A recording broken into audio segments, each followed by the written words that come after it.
so here's the introduction. I'm a little emotional right now because I just recorded the last segment about my life. So yeah, but I'm going to introduce what's happening today. This is the second session on scraps, and because I have not knit nearly as much as I would have liked to, and I'm nowhere near done with all the scrap projects that I talked about, I'm going to have a third session on scraps. I am at the Black Squirrel Berkeley today. I don't have time to record at home, really, so it is what it is. You're gonna get what you got, and later I will hopefully record at home. My life is crazy for a while, and it's dark enough now when I get home from work that I really can't record. So next weekend I have free, which is like late November. I will record like a tour of how I deal with my scraps and organizing them so that I can use them. And talk about that, but yeah, so today I'm gonna talk about just basically some scrap projects and give you a little bit of insight into how I do things like my scrap blanket throughout. I am snacking on macadamia nuts because they're delicious, and I am drinking tea from this mug. And last time that I recorded, a couple of people commented and asked who it was by, and it is by Sharon Sakar, which I will put in the down bar. Yeah, I'm also drinking water, and basically today you're just going to hear about projects that involve scraps, nothing else, and then like a ridiculously long session about my life where I basically talk about my cousin and then work and then some really awesome things. So yeah, I am wearing my Walk in the Woods cowl, which is, or I think I called it Stargazing in the Woods. I don't remember. It's a Star Shower cowl with wheat chickadee yarn. The colorway was Pathless Woods. Yeah, I'm also wearing a knitter's necklace, which I'm going to talk about in some session sometime later. I'm going to do a mini session where I go over some stash love and just film that at home next time I have a chance to record at home.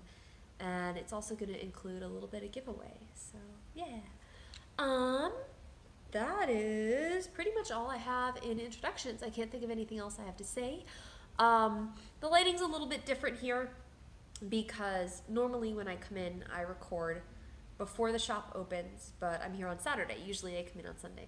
So the train schedule is different, and so instead I got here just before the shop opened, and then I'm leaving about an hour later. So it's the evening and it's dark outside, and so I'm using the indoor lights. I don't have natural light, which is what it is. Yeah, this is when I got to record, and the lighting's decent here, so yeah. The other thing is that I am having trouble balancing the camera, so it kind of moves throughout. I try and adjust it, but yeah. I'm also wearing my I Love Handles ruler, which I have worn, gosh, for a year and a half, almost every day, and I like ran in it for a long time. I kept forgetting to take it off, so I've basically worn the metal into it here. So I've been cleaning it recently on a regular basis to try and get that off, and then I'm going to put clear nail polish over the metal to keep it from doing that any further, but I really love it. Yeah, that's about all to talk about. So without further ado, let's talk about some scrap projects. So when we talk about scraps, here are some of the projects that I've been working on with scraps. And I will start with my finished objects. So, first of all, this is the second of my houses that I was working on last time that you saw me. I ran out of this yellow right at the very end, so I substituted for a little beige that I had. Yeah, this is probably my favorite of the three houses that I made, despite the fact that it has this, although I really wish it didn't have that, but what you gonna do, right? And then the third of my houses is right here, and I ran out of this marled one halfway through the roof, so it's a flat roofed house. So yeah, Those are the three houses. If you remember, last time I saw you, I said that we were going to yarn bomb on the 17th, and we did not because some people weren't ready. I've yet to hear about when the next date is for the yarn bombing, but I will be sure to attend next time, whenever they do end up having it. The other finished object that I have was not started last time I saw you. And those are my Lepus Love socks. And these were a test knit for Kyla of the Arctos Knits podcast and design. And it has these really adorable bunnies at the top and this nice transition here. I used scraps for this one completely. So the brown is from a pair of shorty socks that I did, gosh, a while ago. And the white is the contrast that I used on my brother's diamond socks. So I'm trying to show you what the front of it looks like. So the front has this little heart between the bunnies. It's really precious. This pattern has been released. Yeah, I don't have much else to say about that. The first sock that I made, I caught the floats as I went. And the second sock, instead of catching the floats, I did jacquard floats right here. I love jacquard floats as a general rule, but I do not think they work in socks. That is my completely unprofessional 2 cents. The reason I don't think they work, well, at least they don't work in top-down socks, because the way that jacquard floats work, when you start them, it leaves this giant gap, and then when you end them, they're joined to the fabric. So when you're doing top-down socks, that means that the gap is like where you put your foot in. If I were doing toe-up socks, then the gap would be at the bottom, and it would join at the top. So that would totally work, but as it is, when I try and put my foot in, I keep catching the floats. So these are blocked. I do need to do what I usually do with ribbing after I block it, is wet it again and scrunch it together as much as possible to give some of the stretch back to the ribbing. But I really like these. They fit well. They're shorty socks that I can wear with, excuse me, those are my sock blockers, with pants and sneakers or various other ankle height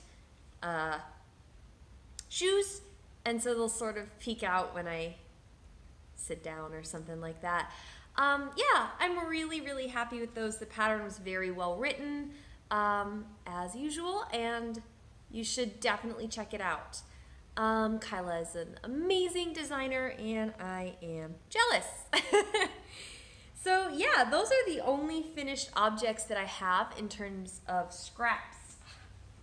I do have one work in progress other than my scrap blanket, which I will show you.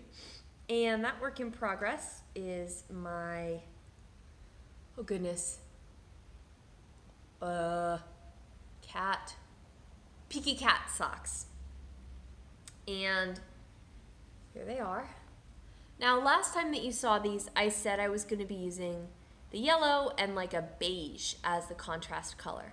But I changed my mind. When I got home, I was like, you know what, the beige is not sturdy enough to be, I don't know, to be socks. So I did find this green in my stash, which is the same yarn as, or the same base as the yellow. And you can see that it's like very subtly marled. There we go. I really like it.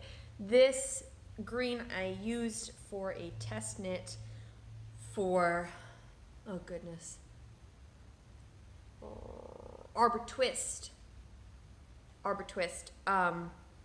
patterns and yarns. And it was for a hat. No. It was not my Arbor Twist test knit. It was my test knit for Bluebird yarns. Not sure. I will put it down here. She changed her name. I mean, it was a while ago, but I don't remember because, of course, I don't remember. It was the Amelia beret, which I didn't really block enough for it to be a beret, but it is what it is. Anyway, these are the Peaky Cat socks, and they are not done. Now, this was supposed to be a knit-along that ended October 6th. As you can tell, October 6th has passed. And the pattern called for a short row heel, which I did not do because they don't fit me very well. So I did a heel flap and gusset heel instead. I did not do a contrast heel like the pattern called for. So it has this little cat that peeks out at the bottom, and it's for like Mary Jane style shoes. The problem is that it is way too short. And yes, I could extend the green, but here's the reason I did not pick the green originally as my second contrast color. I barely have any of it. So what I am going to do is so the pattern calls for in the other sock to flip the color. So it would be green, green, yellow, and yellow, green, yellow. I do not have enough green, so what I'm going to be doing is completely oh my god, I'm going to do them the same, so both of, it's going to stay the same, so that I end up using less green, and that way I think I will have enough green for both socks. But this is just way too short, so here's what I'm going to do. I am going to cast on the second sock, get through here, and then weigh my green and see what I have left. And if possible, I will just leave this how it is, I'll knit the toe, which is going to be pretty long, and I will see how much green that used. And if it's half or less, then I'll just keep this. And if not, I'll have to frog all the way back to the top of the cat and add, gosh, like another inch of the blue. So we'll see, but I needed my 3s for a different project and I just couldn't. So yeah, I set these aside. Yeah, that is all that I have to say about that. The yarns. The blue is one that I picked up here at the Black Squirrel as the background for this pair of socks. I don't remember exactly what it is, but I'll put it in the down bar. The yellow and the green I'll also put in the down bar, but I mentioned that these were scraps from that disaster project that I explained in the last episode. Short version bag I tried to make 5-6 years ago. It was my first colorwork, my first felting. It was gross, and I ended up having to throw it out because all the floats felted to each other. It was a disaster. But I have all of these leftovers that I've been making things out of. So yeah, this is my Peaky Cat socks, which will eventually happen, hopefully before I go back east where it is cold for Christmas. But until then, that's where they're at. This is living in a Studio in the Green bag, which is a sock size. I like to use these for color work because they have the guides up the sides, which are snaps, so you can remove the yarn. And it has a dividey pocket in the middle, so it's great for having multiple colors of yarn. Yeah, so at this point, the only other project I have to talk about is my scrap blanket, and I'm going to pause and pick that up in a moment. All right, so for my scrap blanket, I have 2 different sections of my blanket to show you. The first one is the smaller one, and it is living in my Manicory bag. Yeah, I don't have much else to say about that. This one is the left-hand edge of the blanket. So it's like this, it's got the edging. You've seen this before. I have not added a lot. I can't remember if these black triangles on the bottom were there last time you saw it, but this is what it looks like. Yeah, and eventually it will be joined to the right side of the blanket over here. All right, squares that I have added since you last saw it. This one is a little scrap from Jessamine of the Knitted Towel podcast. She doesn't podcast anymore. This one is the green from the Color and Life podcast mini set. And this is the brown from my Help I'm a Llama Again, maybe? Something about being a llama again. Which was an Emperor's New Groove inspired set of yarn from, I think, Retold Yarns. I'll put it in the down bar if that's not correct. Yeah, and then I also did this one, this purple and green one, which was a mini I bought by itself at a yarn shop, maybe in Syracuse? Yes, Syracuse, over my summer trip. And this one that I'm currently working on is an opal mini from my advent calendar from, gosh, 2 years ago maybe? So yeah, I only have a couple more on this, but I think I'm gonna join it actually before I finish those. Because at this point, I mean, for portable knitting, I usually like something that could last me basically forever. Because I'll do it when I have professional development, where I'm sitting all day and I'll be knitting all day. And so I just never bring this. On top of that, I'll explain on the next one, but I discovered something that makes it so that I have about 55% of the ends to weave in as I do before, so almost half as many, which I cannot do up here if I don't join it. So we'll talk about that later, but yeah, so here it is. So I have to finish the black triangles on the bottom and join it. That is about all with that. You throw this back in my bag. So then, living in, sort of, a You Sew and Sew bag with my kitties and library on it.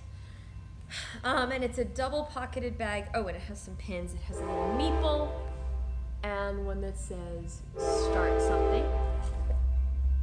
I'll wait for the train.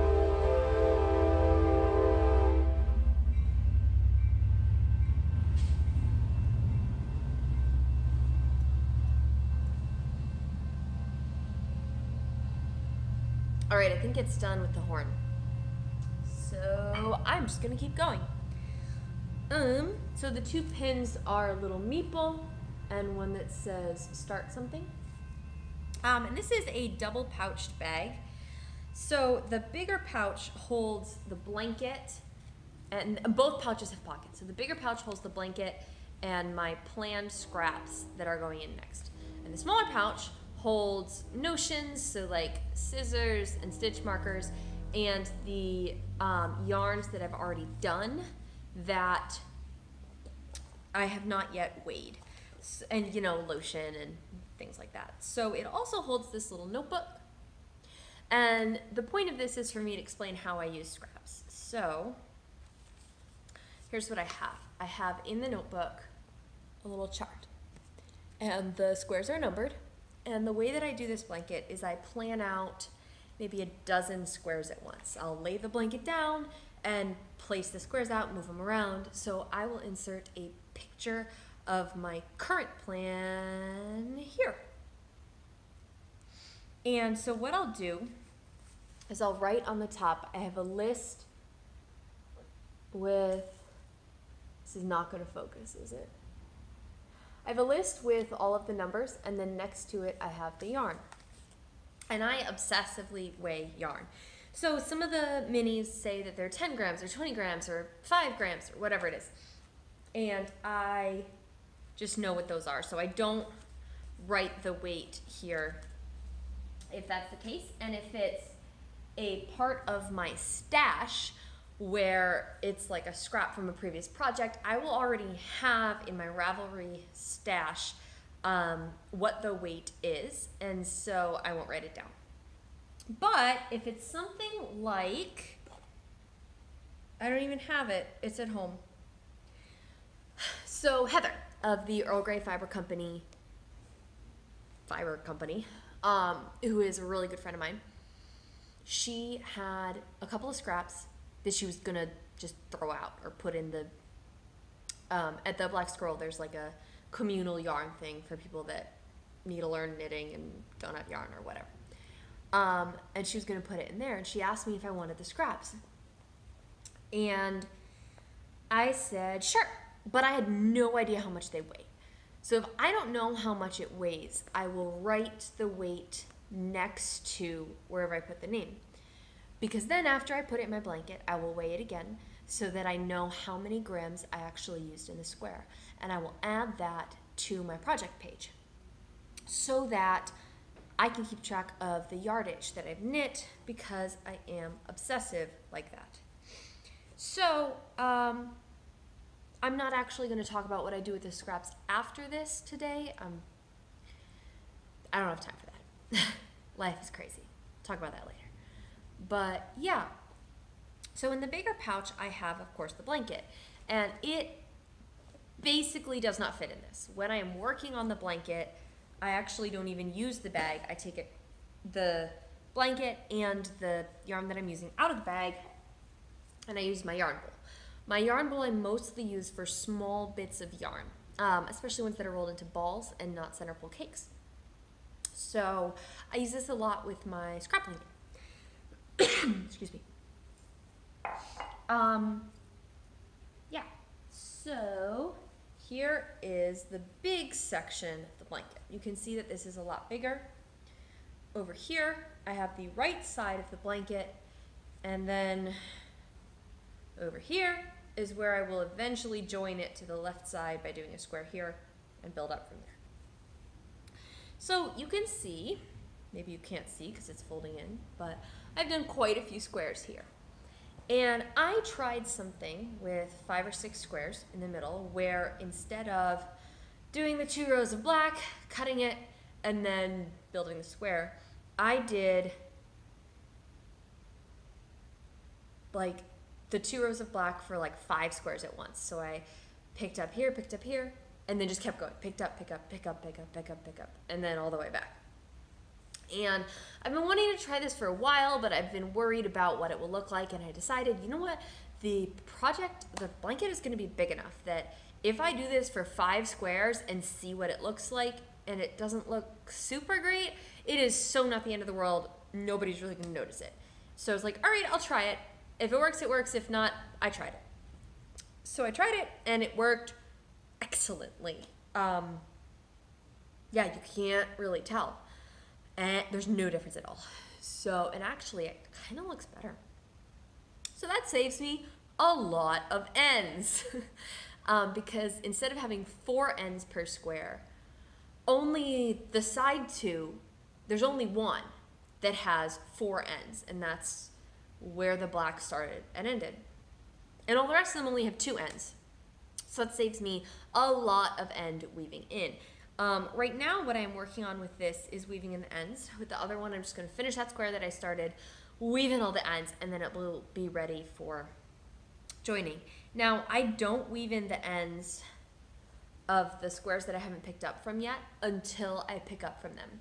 So after that, what I'm going to do is pick up all the way across this center section right here. So I've made it so that it's like flat, and I'll pick up all the way across the center section so that I can weave in those ends. And yeah, and then I'll knit all those squares, pick up all the way across above that, weave in all those ends, etc.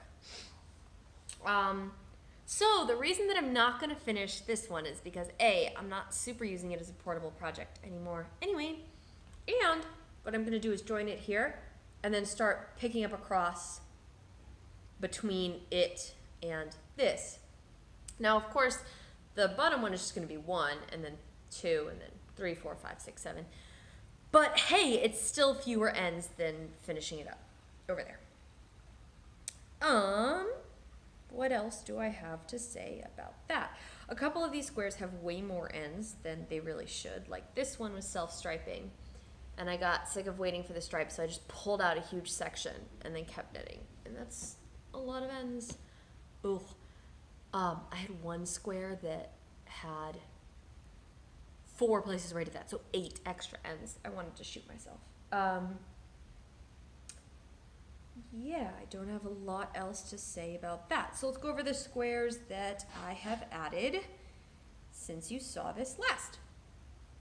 So I've added this pink one, which is just a yarn from a swap. This dark purple one, which is one of the contrast colors from my grandmother's sweater from 2 Christmases ago. This autumny color one, also from a swap. This one is the calico colorway from Mothy and the Squid. This one was another contrast color from my grandmother's sweater. And this one is a skein of yarn that I bought as sock yarn, and I am never going to use as sock yarn. So it's from Into the World. It's their Pakoku sock. I don't remember the colorway. Put it down here. So this green one is from my Birdie Bots mini set. I'll put the dyer in the down bar. This one is the Knox Yarn Diana sock Do You Yep, which was for the wedding party of Chase, who owns the Black Squirrel. This one is a Ladybug something yarn that Jessica of the Jessica Ruth podcast gifted me, because ladybugs, so thank you, Jessica. This one is a Hue Loco yarn that I got from a swap. This is Bulkhead Blues, which I used in my grandfather's sailboat socks. It's from Telltale Yarn. And this is actually one of those yarns that Heather was going to put in the stash, so I snatched that up. I do not have a lot else to say about this. I've been working on the ends. They're not all done yet, but hopefully they will be soon.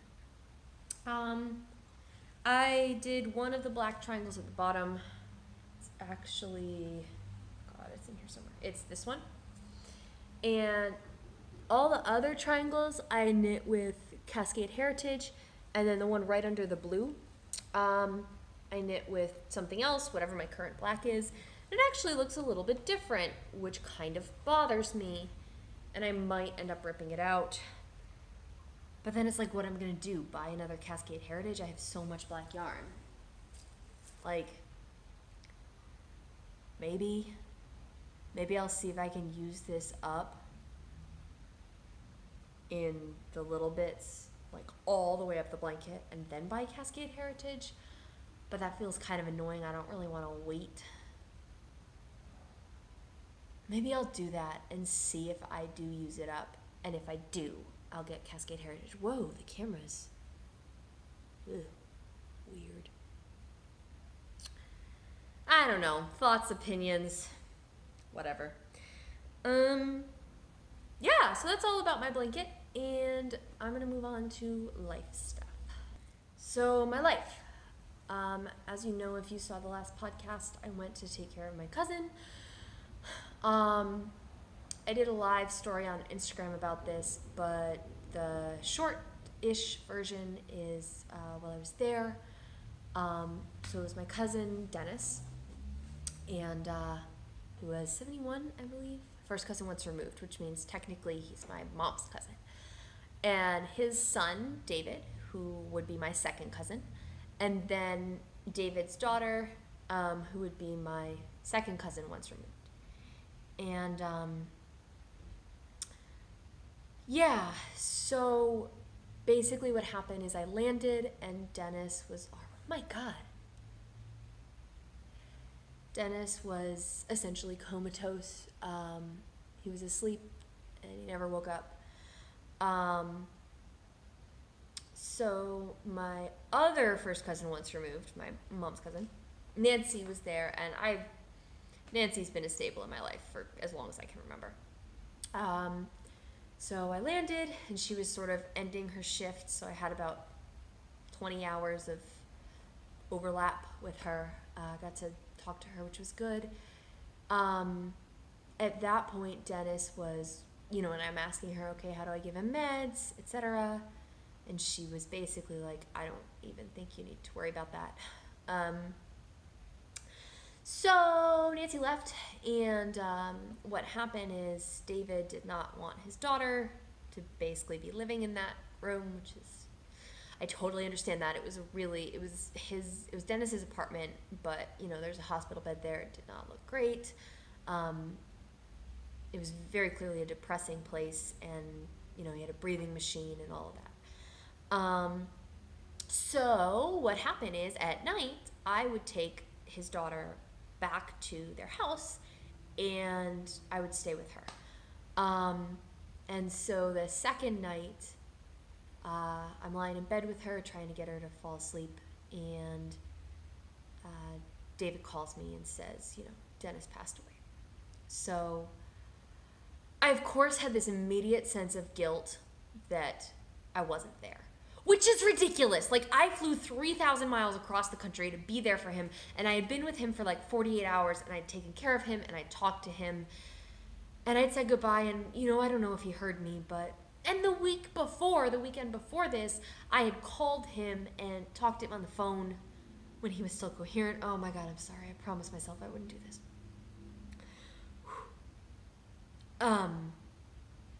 So, like, he knew that I came to take care of him, and he was really devoted to his granddaughter. He loved her so much, and so, I'm sorry, I'm gonna take a minute. Okay. I know he would have been thankful that I had been taking care of her and getting her out of there, and I know he would have been glad that she was in good hands. But brains are dumb, and I still felt guilty. And I wanted to protect his granddaughter from knowing what happened. And of course, she's asking me, is Poppy going to be okay? You know, is he going to die? And we had kind of already told her that he wasn't going to get better. And I said, you know, I think so. And she said, you know, I'm sad. So I just kind of held her while she fell asleep. And the next morning when David was taking her to school, he told her, I don't know what's wrong with me. I shouldn't be doing this on camera. Anyway, so I was still there for 2 or 3 more days after that. I think it was 2. Third day I flew back. And so David really did not want to be in Dennis's apartment, which I totally understand. And so while he was dealing with work and stuff, I just went over and cleaned it up. Which was not easy, but it was better I do it than David. So, you know, I packaged everything up. He barely had to do anything when he went in. You know, just take the furniture out, take the bags to Goodwill. Yeah. And it was, honestly, it was sad. Because he was so lonely, and I said this was going to be the short version. This is not the short version. Oh boy. I'm sorry, everybody. Anyway, you know, you could sort of tell how lonely he was in his apartment. He didn't even have pots. He just got takeout, and his pantry had 18 rolls of paper towels and Cheetos, and that was basically it. Cookies, and a lot of booze, which is very Dennis. Yeah, and so I've been working on creative writing with my students at work, and the morning that I got a phone call from my mom that this was going to happen, I got the call before work, and so, and I knew that I was going in early to write this example of, you know, basically bad writing and better writing, and how I edited it. And I, you know, I couldn't think of anything to write about except Dennis, so I did. And my students were sad and supportive, and so I promised them that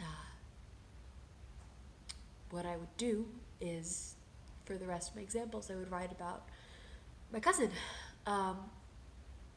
And we're basically done with that unit. I don't really need to write anymore, but I still am for myself. I don't know what I'm going to do with it when I'm done. But, you know, a lot of it is just about how nobody's perfect, and celebrating the good parts of someone and acknowledging the bad parts and processing through all of my complicated feelings about him. So, yeah, at this point it's really just for me. Which honestly is a healthy way of dealing with this. I guess it's been rough, but you know, I teach 13-year-olds, so they're old enough to understand, and they've been really good to me.